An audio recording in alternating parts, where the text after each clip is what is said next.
Okay, we are live, but we got to let it breathe just for a moment here, gang. Hang tight, hang 10, but only when you're in East Berlin. If you know, you know. And we are almost just about getting there. Good. Welcome in, everybody. It is the Mile High Huddle podcast. I'm your host, Chad Jensen. With me, my fellow football priest, who you know, who you love, Zack Kelberman. Zack, first things first, I want to touch on this Russell Wilson. I don't know if we could call it a rumor, but I know you've been working on something. Break it down. The idea of him maybe taking his talents elsewhere. Well, actually, yesterday, Dylan, DVA, as we all lovingly refer to him as, put a great article out that ESPN's beat reporter kind of linked Russell Wilson to the Falcons. That was interesting enough. Today, former Seahawks running back, legendary player Sean Alexander was on the Up and Adams show with Kay Adams. And she asked him, where do you see Russell Wilson play next year? What have you heard? Any rumblings?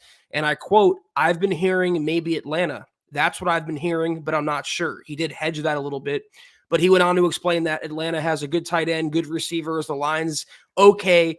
That's one possibility for him, Chad. But as I wrote in the end of the article there, a previous ESPN report referred to the Tampa Bay Bucks and the Minnesota Vikings as potential fits, the New England Patriots, the Falcons as sleepers. There was also the Steelers that were linked to Russell Wilson. So my thoughts are what I say to close there. If and when Russ hits the open market, he will not hurt for interest. He will find a new team. It's just a matter of finding that team.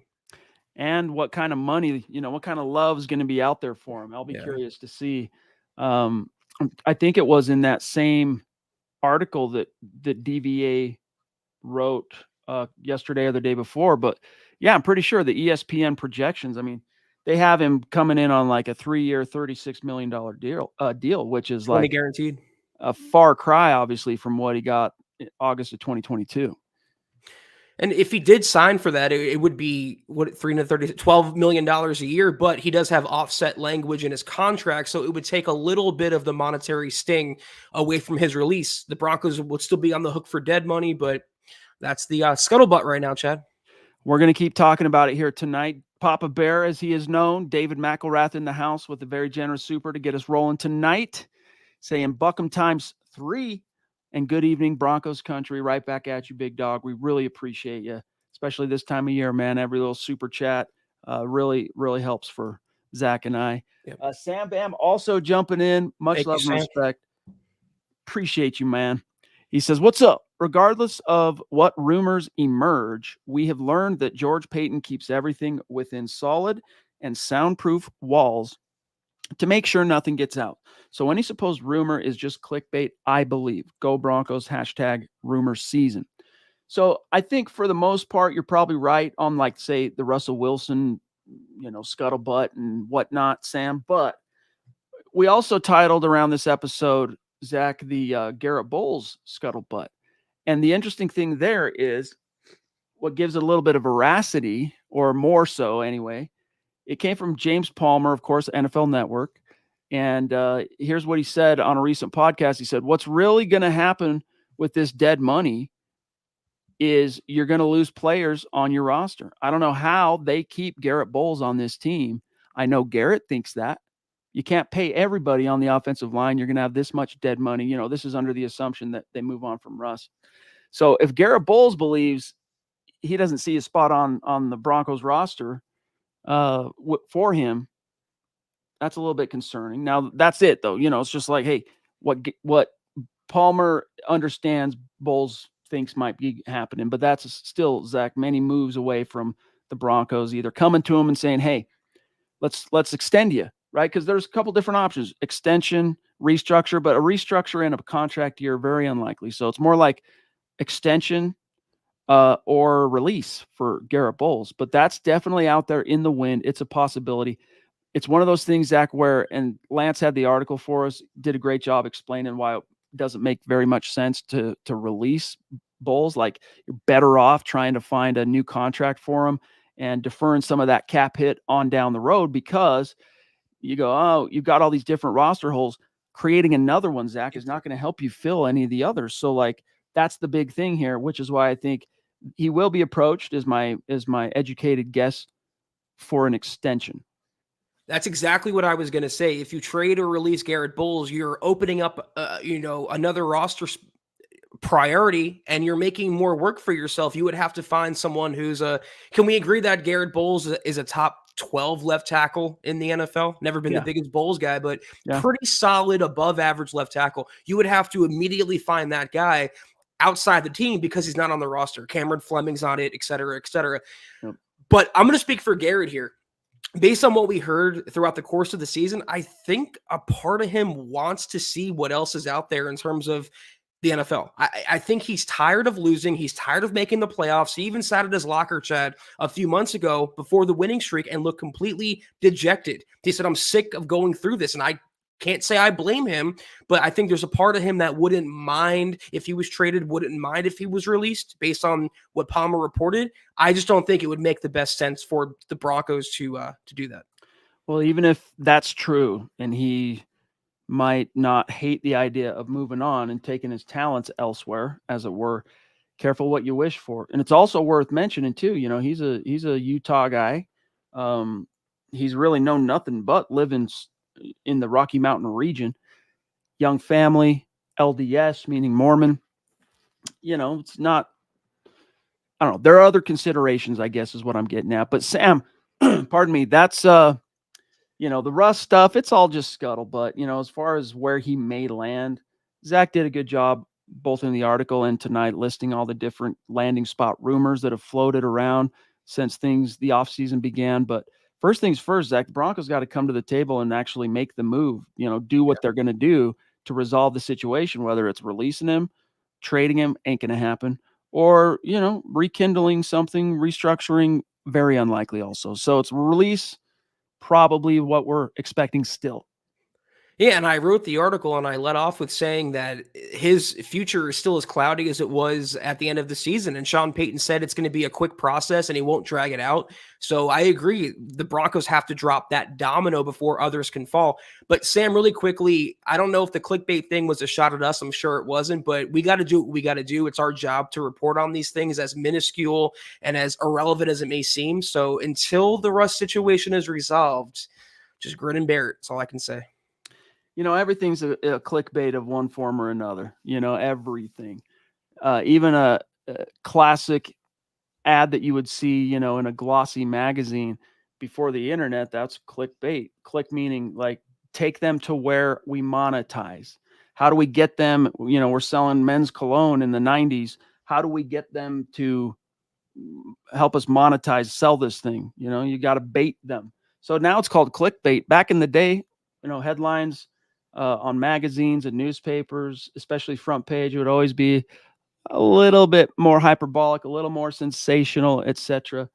I don't even trip on that stuff. It's at the end of the day, is the article real in terms of, are we sourcing at least respectable sourcing, right? We're not, hey, some dude on Twitter named Tyler129 is thinking Russ lands in Atlanta. No, we're talking about Sean Alexander, a guy with some roots in Seattle, probably some kind of history or friendship with Russ, etc. But anyway, guys, before we jump back into the chat, lots more to get to. Want to see what's on y'all's mind. We're going to talk about some of the Senior Bowl stuff. But there's another big bowl coming up very soon, as you know, the Super Bowl. And Little Caesars, which is, of course, the official pizza sponsor of the NFL, they know football fans love a great game and also, obviously, a great deal. So they're tossing out a challenge and calling it Pick Six for slices and sticks. If there is a pick six during Super Bowl 58, fans who accepted the challenge, Zach, on the app, the Little Caesars app, get a free slices and sticks, period. Yeah, we've partnered with NFL legend Derek Brooks of the Tampa Bay Buccaneers. Some of y'all will remember him because he knows all about the pick six, having returned one, Chad, during Super Bowl 37. That play led to a 44-yard touchdown and a win for the Bucs. So Broncos country, accept the challenge today and win some pizza. Awesome. Much love and respect. Pizza indeed to Little Caesars. Okay. So let me say hello to some of the regulars. I see Troy in the house. I see the Duchess, Michaela Parker's in the house. David Youngkin's in the house. William, Who else we got here? Miller 707 champ. Been a minute. Good to see you. I'll star that one. Maybe we'll circle back there tonight, guys. We got to keep it a little bit tight in terms of how long we can be streaming this evening. So any burning topics, questions, get it in the chat, and we will jump on it ASAP. And of course, super chats we will nail before we dip out. But Troy, he says, moving up, trading up in the draft, obviously, is so risky. Are we moving up for Young or Stroud, or for Lawrence or Wilson? Which of the top three this year will be a bust? Without knowing, just too steep a price. Yeah, that's the problem is, there's no sure thing, death and taxes or whatever, right? As far as the absolutes of life. In the NFL, how many prospects, Zach, quarterbacks have been touted as sure things? Really, Peyton Manning, John Elway back in the 80s, Peyton Manning. Luck. For a time, Trevor Lawrence was talked about as that, but he hasn't quite been that bona fide guy quite yet. So the problem is you're never going to know is the point, right? And people weren't sure on Mahomes. Chiefs, right. They moved up, I think, if I recall right, that modest trade up got him. Turned out to be like the modern football Michael Jordan, much to our chagrin. You don't get the sure thing. You got to risk it, or else you don't get the biscuit. And that's the bottom line. No, there's no sure thing. It's the ultimate crapshoot, and there's no way to know until you know. Unfortunately, it could be too late by that point. But what we could know ahead of time is what quarterback of the big three or of the second tier is the best fit for Sean Payton's offense. And if you want to talk about the big three, which is Caleb Williams, Drake May, and Jaden Daniels, my opinion is Drake May would be the best fit with Sean Payton, and I do think that Sean Payton would love to coach him. The problem is, how do you get to that point where you can draft him? You would have to be in the top two. And as we've been writing about and talking about on social media, Chad, getting into the top two is going to cost a pretty penny that I don't think George Payton is willing to spare. We'll see. It's really weird. We've talked about this before, is you kind of have contravening, paradoxical, contradictory resumes or reputations. When you think of George Payton and Sean Payton. George Payton comes from the old Vikings kind of philosophy of stockpile as many darts as possible. And if you go back and look, Zach, at those Sean Payton draft classes in New Orleans, sure, there were plenty of years where it was, 6, 7 guys, whatever. But there are a lot of years where it's 4 picks, 5 picks. Not because they were always just missing out on picks, but because they take those picks, parlay them into trades to move up and get, whatever their short list was. They were willing to do whatever it took, trade up, get their guys. And I'm not just talking first round, but moving up, from round 6 to round 4 and stuff like that. So you have those two different philosophies coming to a head. And I think you have to go, all right, where do we err, in terms of trying to predict and project where the cookie crumbles for the Broncos? And I think you have to boil it down, Zach, to the power, where the buck stops power wise. And that's Sean Payton. So I'm not going to be surprised. In fact, I do expect Sean Payton to do something. I think there's been especially enough smoke going on since even just the last 2 weeks, really, Zach, the last week, that Sean Payton's putting some kind of feeler out there, letting it be known that he's trying to move up. And it could be because Broncos have already made calls up the chain, right through the top 5 of the draft, trying to see if they can find a taker. And doesn't mean the Broncos are leaking anything. Could be the other side leaking things to their media sources, etc. So that's how I see it. Yeah, the other sides of the coin of, if the Broncos don't want to do it, even if they do, another team has to be willing in the top 3 to come down all the way to 12. You need 2 to tango, and these teams in the top 3 might be dead set on going 1, 2, 3 at quarterback, and the Broncos could do nothing about it. There's 3 or 4 scenarios that are going to play out in terms of where the Broncos go at QB in the draft. They either trade up to the top 3, they stay at 12 and take someone there, they move back a few spots and still take someone, Bo Nix, McCarthy, etc., or you wait until the 3rd or 4th round and maybe take a Michael Pratt and focus elsewhere in the earlier rounds. That's really all they can go, Chad. Man, miss me on Michael Pratt for what it's worth. Mike, appreciate you, big dog. We got the Ronk checking in. And yeah, guys, sorry. Zach knows this week in particular, last 2 weeks, I've been juggling some things on the home front with the family. Everything cool, just some changes that have kind of had to figure out how to reprioritize time, so to speak. So it's not that I am trying to be late. It's that certain things it's just the way it's kind of crumbling, which is also why tonight I have to keep it a little bit tight. So maybe I'll explain it a little bit later down the road. But for now, just know that it's temporary. Zach and I are notorious for always being at least 10 minutes late. That's just kind of the way we are. Tom Coughlin would definitely not approve of our approach. Oh, we would have been. He'd have cut us a while back, but then he'd Exile. be missing out. He'd be missing out. But anyway, appreciate your guys' patience and being there for us. The Ronk, appreciate you as well, my friend. But yeah, the whole Michael Pratt thing, man, like it was really weird. If you we know a lot of people that are at the Senior Bowl this week, talking to guys. I mean, you guys have been listening to Scott on Broncos for Breakfast. Some people were saying day one, Michael Pratt, goodness, this guy's actually impressing me. So I was like, oh, okay. Yeah. Huh. Then I'd hear from equally the same number of guys like, wow, what a crap show. This dude has no arm, da-da-da-da-da. So it's like, let's see in the fullness of time, Zach, how this thing matriculates. And by the time you get to the third practice, he punctuated it with basically hurting his draft stock. He's a late round flyer guy, like a Simeon. He could go on to be some kind of, fail-safe starter in the league, but miss me on him. Real quick, we got to grab Sam jumping back in. Love you, big dog. He says 84 days, 12 weeks to go until the draft. I always feel like it takes forever to get here. Ugh. I know, but Zach, at least we got the podcast and the community to help us kind of not kill time, but make the time go faster.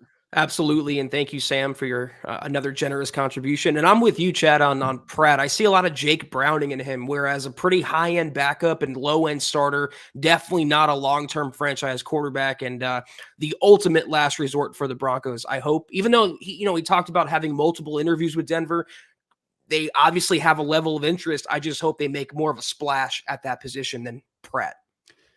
Yeah, I mean, if Sean Payton's trying to move the needle in 24, and we're not talking like a 2 or 3 year mini rebuild, Pratt's not going to move that needle for you. Kathy across the pond, so good to see you in Deutschland, in Germany. She's a perseverer. She's an overcomer of obstacles. And she's a great member of our community and an awesome Broncos fan. She says, "Hi, Chad and Zach. Take Bo Nix at 12 or trade back to around pick 22 and take JJ McCarthy and get an additional second round pick for a D lineman like Mizzou Robinson, #MHH for life." Yeah, I mean, that's a possibility. My thought process, Zach, on Nix, I was starting to get a little bit like overhyped myself on him just a little bit, like kind of going, okay, so much smoke here. I'm going to start kind of like, you can't help but start not expecting or planning, but you start thinking about what it would look like with a Bo Nix doing things. And I still think that it could be a great fit, Nix and Peyton. But at 12, I'm not so sure. I think his week in Mobile didn't move the needle much forward for him. It didn't hurt him. But I think NFL teams, Zach, that have been in Mobile this week that we're hoping to see him pushing the ball a little bit more. Let's kind of test some of that arm strength stuff. Very accurate as a passer. And it's not that he didn't, Scott's got some great highlights up on his YouTube channel. We've got some of them up on our YouTube channel, thanks to Scott. You can go watch him. Great touch passer. He can get the ball, north, so to speak, but it's not with that kind of zip. It's not, you're not going to mistake those balls, Zach, for a Josh Allen pass, right? Like, or even a Mahomes, so to speak. So I don't think he hurt himself. Like, he was basically what teams expected to see, but he didn't meet whatever hope or expectation they had for a little bit more. But you get to the combine, Bo, you're going to have to uncork a few things. And that's when we might kind of know a little bit more. Yeah, he was definitely up and down at the Senior Bowl. I think there was a little more bad than good from Nix based on what I saw. He seemed a little hesitant to really, as you were talking about, showcase his true talents and his arm talent. He had a couple nice deep passes. His deep touch is pretty good, kind of Russell Wilson-like, but you have to really fall in love with a Bo Nix or a McCarthy or even a Penix, who also struggled at the Senior Bowl in Mobile, to pull the trigger at 10. I'm with you, Kathy. If for some reason the Broncos can't move up in the top 3, my first inclination is and has been move back 5, 6, 7, 8, 10 spots, pick up more draft capital, and still get your quarterback potentially of the future. Man, it's going to be fun to see how it plays out. And like Sambam was saying, we got to hurry up and wait. From the top rope, we have a Mount Rushmore member of the Super Chat Superstars in the house, Michaela Parker. We love you. And she's saying here, I heard that both Michael Penix and Nix were bad at the Senior Bowl. What do we do this year to be good? Can't keep doing the same thing and expect the fans to be okay with it. Yeah, so I think Penix, there were some issues with Penix, but like he did show off his arm. He's a southpaw.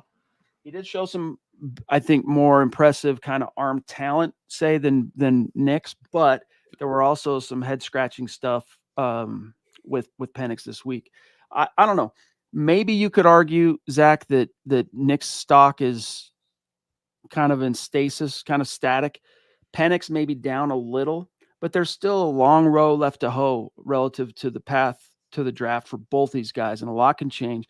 And we don't know how teams are feeling about things, right? Like what you're hearing, Michaela, what we're talking about, and even the things we're imparting to you and sharing are things we pick up from observers and media that we trust, right? Guys whose read on things we can relatively feel comfortable taking to the bank, like Scott, for example. Scott, he doesn't sugarcoat anything, as you guys probably have figured out by now. He's pretty blunt and direct when it comes to communication, and so he'll tell it like it is. Neither one of those guys, Zach, left no doubt on the field, where it was like, Josh Allen Senior Bowl, Baker Mayfield at the Senior Bowl, going back a few years. They left some questions open. And so in that sense, you could say maybe their stocks impacted in the negative. But the answer here, Zach, for Michaela, what do the Broncos do to be good? Because fans are getting fed up. You and I, for years now, we've had our finger on the pulse of Broncos country because of the massive social media followings that we run and operate, and these podcasts, to say the least. We can tell that there's I'll speak for myself.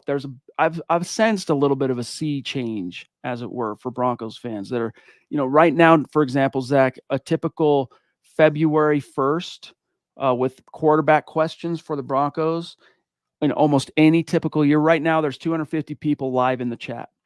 This time last year, under those same auspices, it would be 500, it'd be 700. Fans are a little bit, they've kind of, apathy starting to set in a little. So what's your answer for Michaela?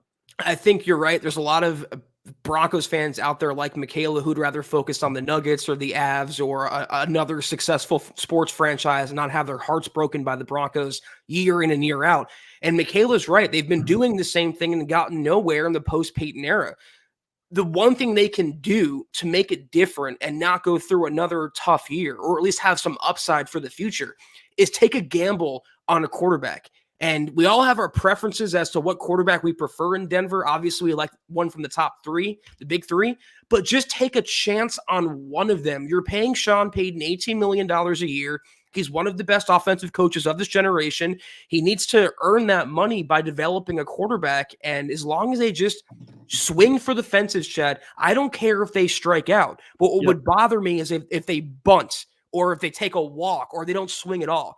Complacency and doing the same thing, which is signing another Jared Stidham, signing a Jameis Winston, signing whoever, Trevor Siemian, like you were talking about, that would be just continuing in the world of suck, staying in neutral, regressing, not progressing. So the only thing they can do, Michaela, to move the needle forward is just take a chance and try. It's the most important position for a reason, and nothing is going to change until the Broncos get that right.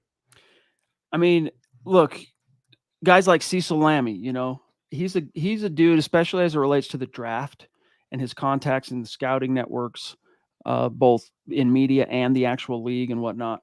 His opinions on things and some of the rumors he floats are, you can take more to the bank. There's a little bit more sand to it, so to speak. And one of the things he's been talking about since he's been at the Senior Bowl is everybody around the NFL still thinks very highly of Sean Payton.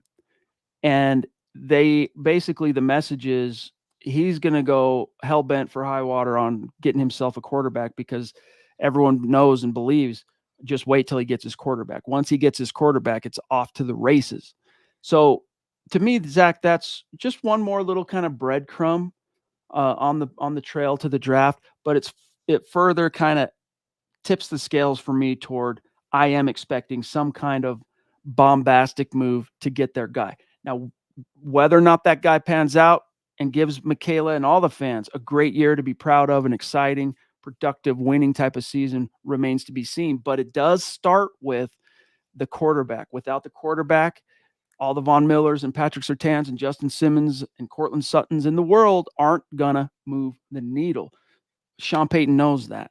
And if you're moving on from Russ, extreme measures, drastic actions, that's what it takes. You gotta respond to those things in kind. So I'm not worried about it. I think they're gonna push for their quarterback, trust on that, and give us something fun to root for this fall. Michaela, keep your chin up, trust. James, bro, he's got his shirt. Awesome. Nice. Look, rocking his James. brand new t-shirt. James has been just going off, very generous to MHH, to our podcast, to all the podcasts of late. He's kind of been on a tear, so we sent him out a t-shirt as a thank you. And he's showing us right there. You got it. Love it, dude. Thank you, buddy. He says, thanks so much, guys. Thanks for keeping the preseason or the pre-off season interesting, for sure. Yeah, James, appreciate it, and glad you like the shirt. The off-season will start in kind. That's a good way of putting it, the pre-off season. But the off-season will start when the Broncos decide what they want to do with Russell Wilson. That's why we're talking about that domino dropping. And until we reach that point, we're in the pre-period, Chad. James, hey, dude, not everybody wants to be a social media star. We get it. But if you want to email us that very pic of you rocking your new Football Priest t-shirt, we'll put it up on our IG and we'll put it up on our Twitter and in our community tab on our channel on YouTube. So feel free, my friend, if you'd like to do that. We'd be totally down. Just email it over.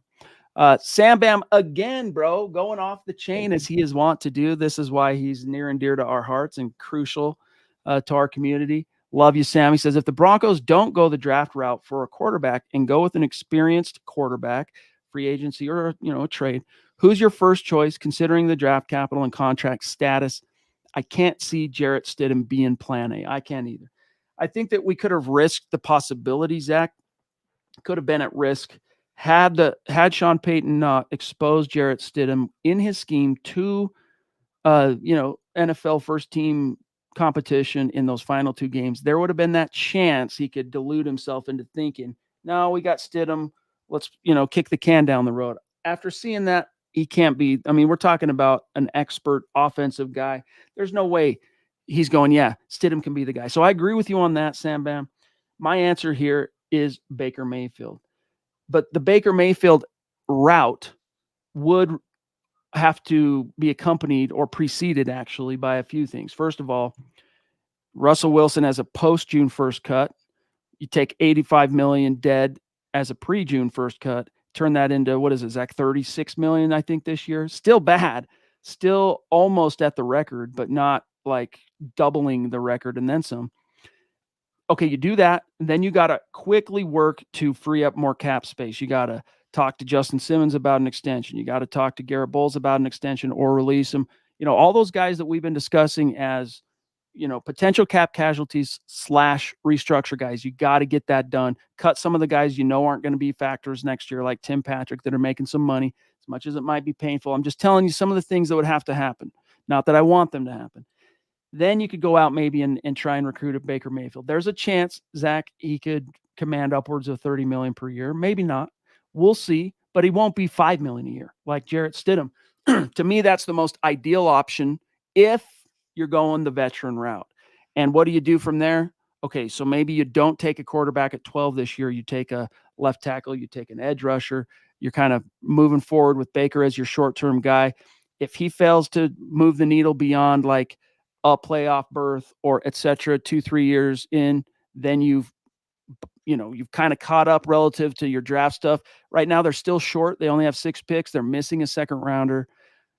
How many more picks do you want to trade into the future and all that? So Baker Mayfield will buy you that window. 2-3 years down the road, if it's not working out, then you go back to the well. That's not what I want to see, by the way. That's not my first choice. Far from it. But that would be my ideal guy if, Zach, the Broncos did decide to go veteran. I mean, since we're playing with Monopoly money, my first choice would be Kirk Cousins. You put Cousins, a healthy Cousins, on the Broncos, they'd be an instant perennial playoff contender, but it's not going to happen. They don't have the money to make that happen. And Sam, it's so hard for me to answer this question because I hate this scenario with every fiber of my being is going out. And I mean, if you lose out on the first tier, and the first tier is Cousins and Mayfield, arguably, then what are you selecting from, Chad? You're selecting from Simeon and Jameis Winston and just a whole bunch of Jags and players who are not going to be your franchise quarterbacks, players that are not going to lead you to a Super Bowl, and players that are not going to give you long-term sustainable success. You are only going to find that if you get your quarterback in the draft and develop him, hit on the right guy. So if they plan to groom a young guy, let's say a Bo Nix, for, give him the Alex Smith Mahomes treatment, you have stood him under contract. If we're looking for a bridge that knows the offense, he's inexpensive, why would you release him and then go sign someone comparable for more money and be in the same exact spot? This is the worst case scenario to me, Chad, if they go this route. I agree. I honestly agree. I'm tired of the reclamation projects. We're one middle of the road quarterback away, because it's still true, guys. There is no such thing as a free agent franchise quarterback. There are the rare, ultra rare exceptions to the rule, like the Peyton Mannings of 2012 and the Tom Brady's of, what was that, 19 or 20? Either way, every once in a freaking blue moon, a bona fide free agent franchise quarterback becomes available, but he still comes with some warts. In most of those cases, Zach, he's a little long in the tooth, right? Like, he's well into the back nine. The odds that Kirk Cousins is going to come in and be your just no-brainer franchise guy. I mean, what year would he come in? 12? Mm-hmm. So what is he now? He's entering 14, year 13 or 14, right? I'm not mathing so well right now, but either way, he's getting up there too. So even if he ended up proving to be, Zach, that mythical exception to the rule, the clock's ticking, and he's coming off an ACL. It was an ACL or was it Achilles? Achilles, which is worse. Yeah, Achilles. Baker Mayfield, as much as I like him, he's not without warts. I mean, first, there's the money aspect for both these guys, Zach. But with Baker, he can be a volatile personality, let's face it. So first things first, quit delaying the inevitable, go back to the well and draft a freaking quarterback. Kathy, again, thank you. Thank you, Kathy. My friend. She says, feels like both Bo Nix and JJ McCarthy have appealing traits, but there is always that but. Which but are you more comfortable with? Oh, man, comfortable butts. I don't know. For me, in that scenario, if you're saying between those two, I'm definitely erring on the side of Nix for more than one reason, but the most pressing being I do see him as a better fit for Sean Payton, more of a sure thing, although still far from it.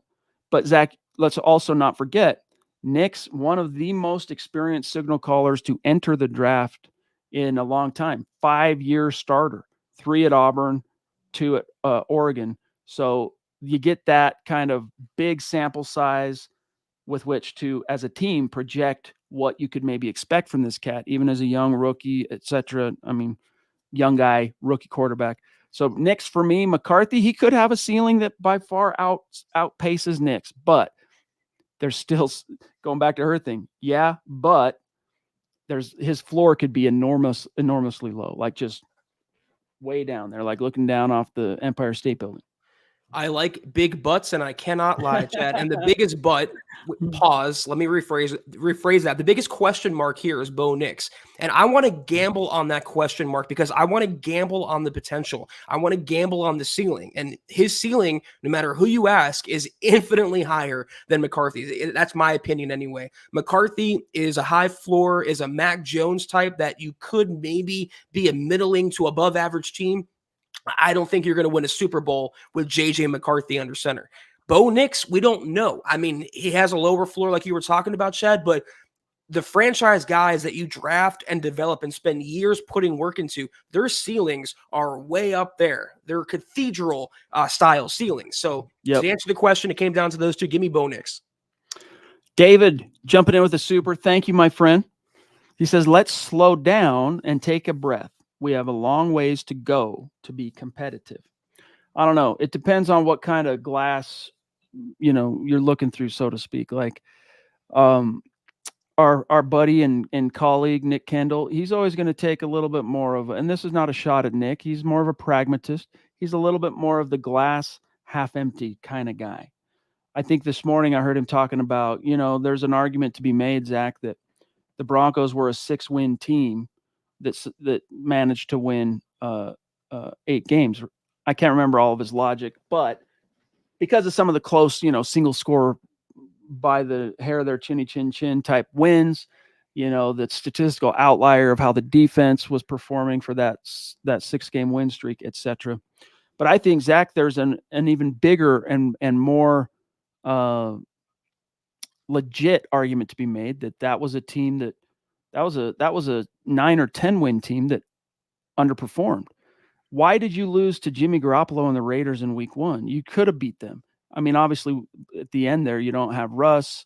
Their ignominious streak continues, but like early on, why did you lose to Washington? Like, I chalk all that stuff. I mean, the Miami, you were walking into a buzzsaw either way. Like, that defense just wasn't right yet. The offense was still struggling to kind of figure things out.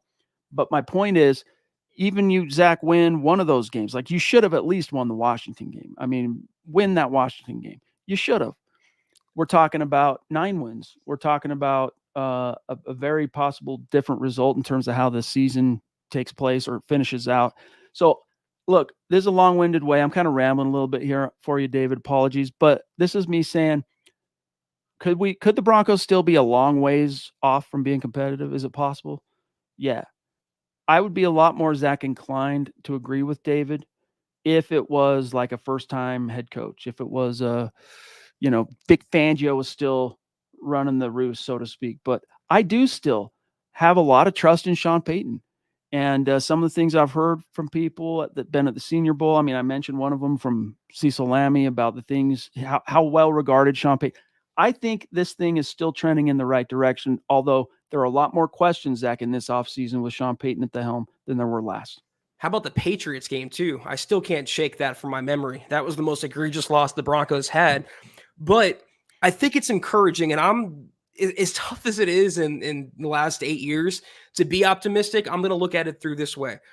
They went 8-9 in the first year of a new head coach who hadn't instilled his culture fully yet, with a quarterback that wasn't right for his system and a defense that needed several missing parts or had several missing parts in the front seven. The fact they went 8 wins, which is 3 more than his predecessor had, was encouraging. So I agree, David. No one is going to buy into the hype of the Broncos being a championship contender, Super Bowl contender in 2024. But who's to say if they can't hit on a quarterback and fill some pieces in elsewhere that they can't push for a playoff spot? They can't push for 10 wins. The Houston Texans are the best example of how fast a turnaround can be if you get certain areas of your team right. And there's our team literally every year, or 2 or 3, just like the Texans, that nobody freaking saw coming. So Zach, I guess, there's a difference between being willfully blind and delusional and just kind of maintaining an overall, let's call it educated optimism. And I don't think we're being blind and deluded. There are results that you can sink your teeth into. Zach just mentioned it. We talk a lot about it on this pod. Sean Payton, move the needle for the Broncos by 3 wins. Obviously was a net positive on Russ. A lot of different ways you can measure his positive impact, Sean Payton, year 1, in less than ideal circumstances. So we just got to see how some of these off-season questions resolve, and then we can kind of, I think, feel a lot more confident in whatever our read on this situation is. George, thank you, bro. So good to see you. He says, no matter late or early, still the best pod on the internet. Appreciate thank you, brother. That, George. Love you. Appreciate you. Appreciate your patience, my friend. And that goes for all of you guys when we're running late. Phil, down in Tucson, proving the Broncos country is not a geographic location. It is, in fact, a state of being, baby. He says, good evening, Chad and Zach. Was Sean Payton or George at the bowl? Hashtag Buckham, MHH for life. Go Broncos. Zach, what have you heard on this front? Well, the Broncos had coaching staffs at the Senior Bowl. Scouts were there. You don't necessarily have to have the coach or GM in attendance when you have the underlings out there scouting. That's literally their job. So the Broncos were well represented, and I think it was Logan Kilgore. I forgot his title, but he was talking to, I think he's the tight ends coach or quality control assistant. He's part of the Broncos staff. And he was talking to a player today, in fact, at the Senior Bowl. Was it McCaffrey? Could have been McCaffrey, the tight end. It was Luke McCaffrey. Yeah, so the Broncos are there. The Broncos are scouting everyone just like we are, and they'll base their information on what they saw the last couple of days. I've told you guys my story. First time, Senior Bowl 2015. And I'm looking for any sign of Broncos scouts, Elway, etc. But the Senior Bowl began, Senior Bowl week, so everyone makes the trip Monday.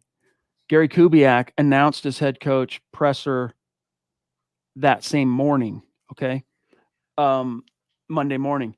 So I'm waiting around to see. I mean, I flew literally my connecting flight to Mobile from the Rockies, my connecting flight from Houston to Mobile.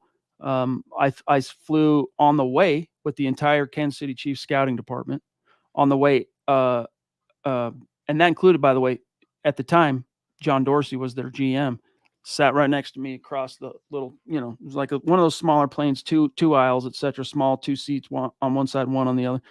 And so I'm like, yeah, cool, man. I can't wait to see all the Broncos scouts not one to be seen anywhere, Zach, for 2-3 days. I think it was Wednesday late.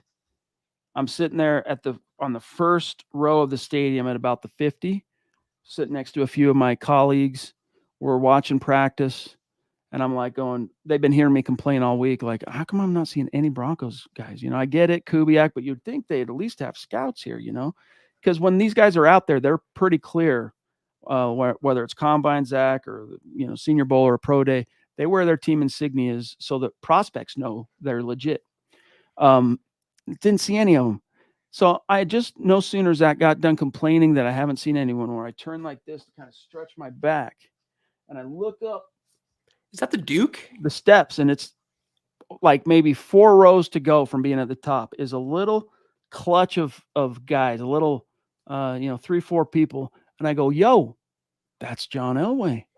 And I turn to my buddy next to me, who covers the Colts, still does, Phil. And I go, dude, there's Elway up there finally. He goes, yeah, go talk to him. And I turn and I look up the stadium, and they are purposefully, right, sitting way above and away from everybody else, like 25, 30 rows away from, on either side, up, down, like they were clearly trying to be on their own, so to speak. I'm like, nah. He goes, follow me. And we go walking up these steps, not the steps, pardon me, the bleachers. We're walking up directly beneath them, walking up the bleachers. And I'm just going, oh man, what's about to happen here? Like, it's cringe level. And turned out to be okay. We got up there, talked to him. It was really cool. John Elway was very gracious, but that's my story. Phil, there's an anecdote for you, big dog. Appreciate you. Mike Edel.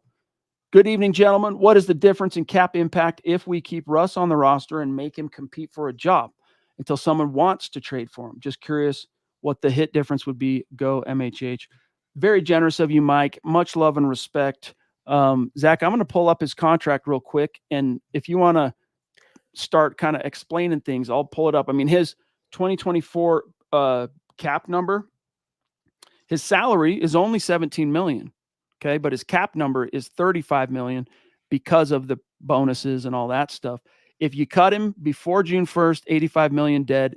If you cut him after, if you cut him as a post June 1st, $35 million. So there's the arithmetic. Zach, go.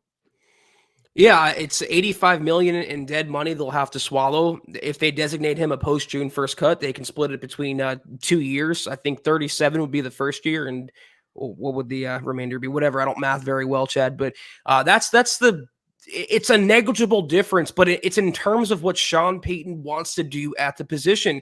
Based on reporting and everything that's come out since his benching, it's been oil and water, that marriage. It just never really worked out. So it's really the financials are part of it, but even Greg Penner talked about it. Even George Paton talked about it. It's a football based decision.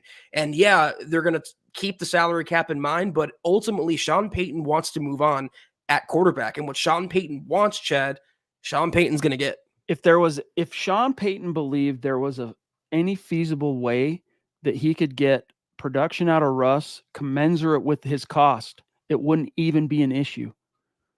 But obviously, Sean Payton doesn't feel like they're going to get, let's just call it in 2024, Zach, we'll just call it a $35 million worth of quarterback caliber, $35 million caliber quarterback play. That's why we're at this kind of fork in the road. All right, 2 more, guys. Then we got to go. Have to keep it tight tonight. I apologize. Kathy, again, thank you. She says, thanks, guys. I'm with you on Nix. Liked him since Auburn. Indeed. There's some good stuff about Nix. Again, not a prospect without his warts. It's going to be interesting to see how his draft stock ultimately resolves. Here comes the Duchess. We're Sir Mix-a-Lot in this thing till the cows come home.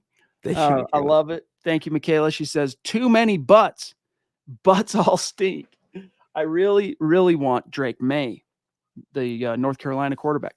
How in the world can we get it? Doing the same thing and expecting a different result is the very definition of insanity. True? That is. It's one of the definitions of insanity. I would love to see Drake May too. You probably got to get to 3 to have a legit shot because 2. Right, I know.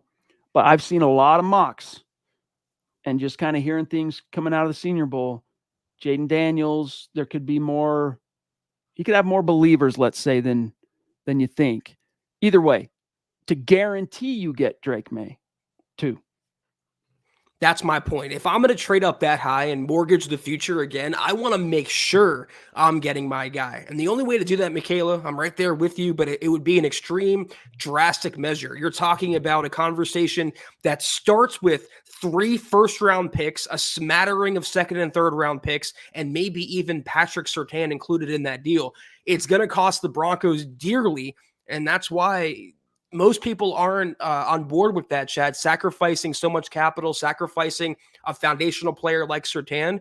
But the only way the Broncos are going to become winners is if they get that quarterback. And how many playoff games has Surtain won the Broncos? How many winning records has Surtain brought the Broncos? I understand he's an excellent player. Cornerback is important, but nothing, and I repeat, nothing is more important than the guy doing this every Sunday. I mean, you look at Drake May, 2-year starter, last 2 years at North Carolina, basically passed for about 8,000 yards, so about 4,000 yards a year. A total of 62 touchdowns over those 2 seasons and 16 picks over those 2 seasons. So you're talking about 31 and a half tutties to 8 touchdowns or 8 interceptions and about 4,000 yards at North Carolina in the ACC. He's 6'5". He's 220 pounds. There's a lot to like about him. And of the top 3, I like him as probably the most ideal fit for what we kind of envision or think of the Sean Payton scheme. But there are also rumors coming out of the Senior Bowl that he loves Sean Payton, Caleb Williams. But I don't think there's any way you're getting to 1. Like the Chicago Bears, I don't know. I guess it depends on their ultimate view on Justin Fields here, Zach, but we're about out of time. I've heard that the Bears were interviewing OC candidates and pitching them on potential an offense with Caleb Williams at quarterback. So I think they're going to stay there, keep the pick, and take Caleb, trade Fields, hopefully not to Denver. They're not going to get to 1. If they want Drake May, they're willing to have the drastic option. Number 2 would be the best bet, but I would not hold your breath on that, Michaela. But this is why, too, Michaela, we should feel confident the Broncos are going to do something big to get a quarterback because you bring up the very definition of insanity. And a mentor taught me that if you continue to do what you've always done, you'll continue to get what you've always got. Sean Payton's smart enough to know that. George Paton, by this point, you would think is smart enough as well. All right, last one, then we got to go. David, if we hit on a quarterback, who will the young QB throw to? Mims, Lil Jordan Humphrey, and who kind of cuts off there? Maybe there's something else. But, yeah, it just depends, man. It depends. I think it's a pretty safe bet that one of Sutton or Judy will still be here for 2024. arguments to be made for each one on both the reason why you would trade him versus the probabilities and some of the obstacles. But there are many holes, guys. That's the problem. There are different holes that need to be filled. It's a great receiver class, by the way. You could take a quarterback in the first round, move up, whatever, and you could probably still find a high quality wide receiver with starting upside within his first 2-3 years as a pro in the mid rounds. That's how deep this wide receiver class is.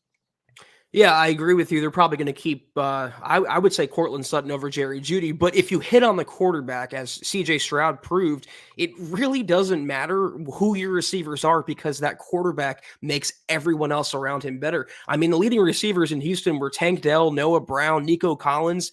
Casual football fans had no clue who those players were, but they were blowing up this season because of the quarterback play. So they'll be fine. The number one priority, it's secondary, tertiary are the receivers. The number one priority is hitting on the quarterback. Well, we can now all get some sleep tonight knowing that Mr. Producer has made it home safe and sound from his 5-hour trek to Mobile. He's in the house. So, Scott, welcome home, big dog. But we're out of time, guys. Couple messages, then we got to go. So don't dip quite yet. Tremendous episode, as always, of the Mile High Huddle podcast. If you're not doing so, please follow us on Twitter, X, whatever you want to call it, at the MHH Pod. You can follow the main account at Mile High Huddle, Chad at Chad and Jensen, myself at Kelberman NFL, and Scott, our producer, at Scout Kennedy. If you guys want some merch like we're rocking each and every podcast, each and every day, check out mhhmerch.com and get you some. If you haven't, please drop us a like at facebook.com/Mile High Huddle Pod. You can also find us on IG at mile_high_huddle. And if you're on Apple Podcast, make sure you're leaving your football priest a 5-star review for a chance to win some of that merch each and every single month. But if anything, y'all, please subscribe, like, and share this video and every video you see on the MHH channel. It really helps us grow and reach more Broncos fans just like you. Also, before we dip, pardon me, I didn't get a chance to say hi to Michaela and Cooper. So good to see the two of you. You both rock. Also, we got Smouse in the house I saw earlier. You know, the chat moves fast, and when we don't have Mr. Producer, we're kind of hopping from one thing to the next. We don't get to read every single comment while we're live. So anyway, just wanted to say hi to the two of you. Jeremy, Sean also. Really appreciate all the discussion you bring to the chat every night, big dog. RD as well. Big Earns in the house, Ernie. All right. A special Mile High salute, though, and shout out to the great Super Chat superstars and supporters tonight. I'm talking the Duchess, Michaela Parker. I'm talking the Ronk, Kathy in Germany, Mike Edel, Phil McLaughlin, George Fox, David Youngkin, Sam Bam going off, James Moss going off, and, of course, the Papa Bear getting things started. It's David McElrath. Much love and respect, guys. See you on Sunday. Can't wait. Have a great weekend. We'll see you Sunday night. Take care, and as always, go Broncos.